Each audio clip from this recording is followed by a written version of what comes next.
timestamp, etc. Yeah? And then it asks the question, how can you learn from how the dominant devices actually handle these natively digital objects? How can you learn from the methods that are in the medium, if you will? And how can you repurpose them? And then we get to the question, ultimately, is whether or not the findings that you make, where are they grounded? Are they grounded in the online? Is the online the baseline? And this is a recurring question in digital methods. And what does it mean to have the online as a baseline? Okay, so what I'm going to do is I'm going to go through a set of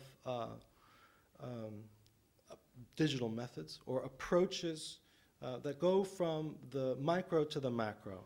So from things like the link, a sort of fundamental element of the web, if you will, from the link to larger, the website, to larger engines, to spheres like the blogosphere, to the web, or as I'll argue, we should be saying webs.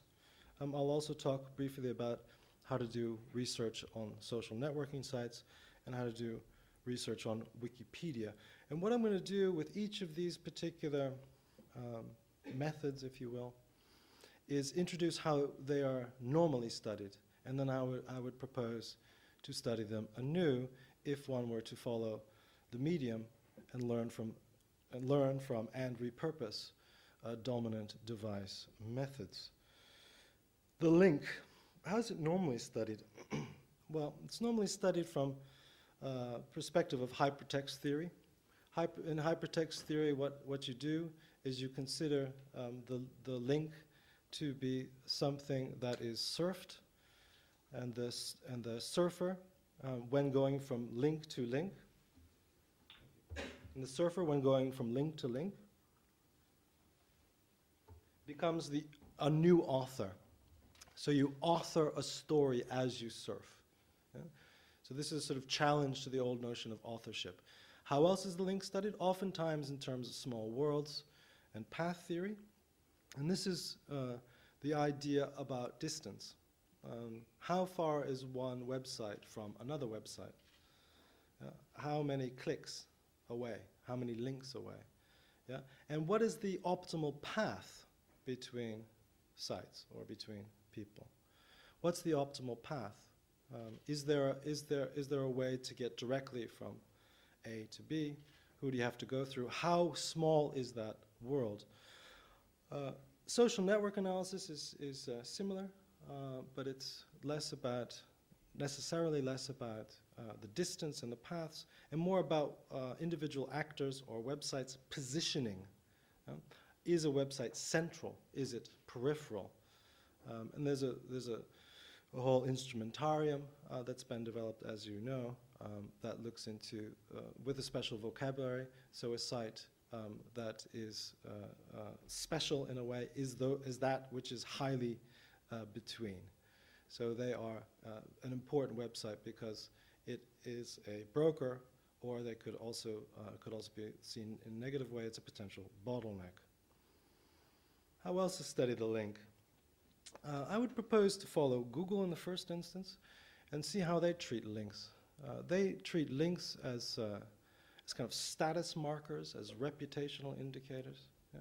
And what we do is we capture links between sites. And we do that with any number of different pieces of software that we've developed. Software that either sits on top of other devices, such as the Yahoo in-link ripper, or we use the issue crawler, which I'll come to a little bit later, which is a piece of software that we've developed over the past 5 or 6 years that crawls specified sites, either with co-link analysis or with a snowball approach, and then grabs all the links around websites. And then we subsequently profile actors. Yeah? And what we have found is that there are typical hyperlinking patterns, if you will. Governments tend to only link to other governmental sites. NGOs tend to link both to other NGOs as well as their targets, if you will. Corporations tend to generally, quote unquote, play dead. They're sort of totem pole sites that generally don't link, although trade associations do, so associations of corporations. So when sites begin to show different kinds of behavior, you can see how special they are. And I'll take you through a case study here. This is from some early work, 1999.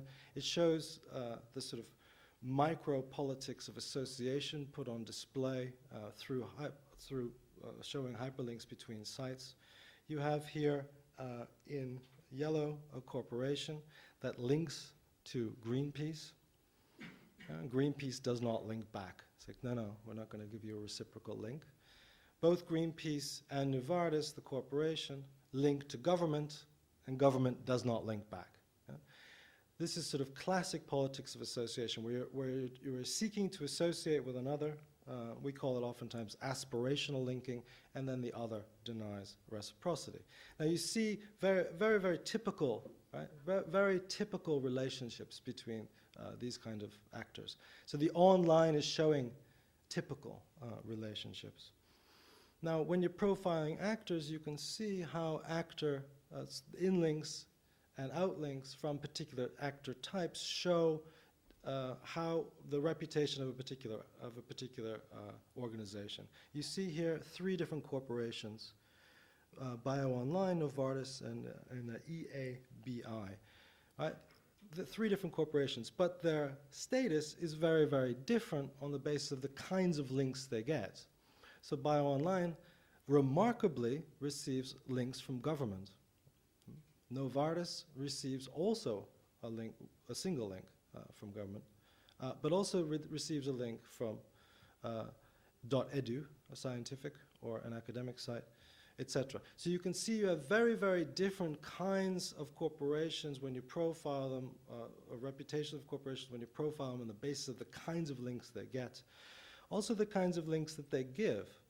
Oftentimes links, giving links show knowledge or show affiliations and show also a politics.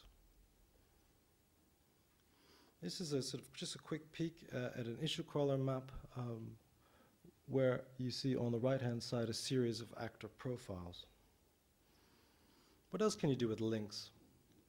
What I'm going to do is introduce to you some of the work that we've been doing with University of Toronto and the Berkman Center at Harvard for new media methods for state internet censorship research. So what the University of Toronto, who are very, very well known, when you read in the newspaper about findings about censorship in China or elsewhere, normally the source is the Citizen Lab or the Open Net Initiative at the University of Toronto. What they do is they compile lists of URLs and they categorize them. So they have 37 categories of URLs, and then per category they have about 1,000 or 1,200 URLs. They have a list of human rights organizations, they have a list of humor sites, they have a list of well-known bloggers, they have a list of anonymizing software, all sorts of different categories of websites. Yeah? And then what they do is they see whether or not these particular sites are blocked in something like now 40 countries. Yeah? So they take the 1,200, that's their sample if you will, they take the 1,200 and then they run them first through proxies, but then later with machines on the ground in the various countries, 40 countries in all, to find out which sites are censored. Now, what struck me when I started looking at this work was an article that was written by Reporters Without Borders, rsf.org, which is based here in Paris. And the particular gentleman quoted a Saudi Arabia information minister as boasting that they block 400,000 sites. I read this and I said, 400,000 sites? The researchers in Toronto are checking 1,200. How to build the list. So what we did is we sort of invented, if you will, a technique which we've called dynamic URL sampling. So we took their list, and in particular, we worked on a case study on Iran. We took their list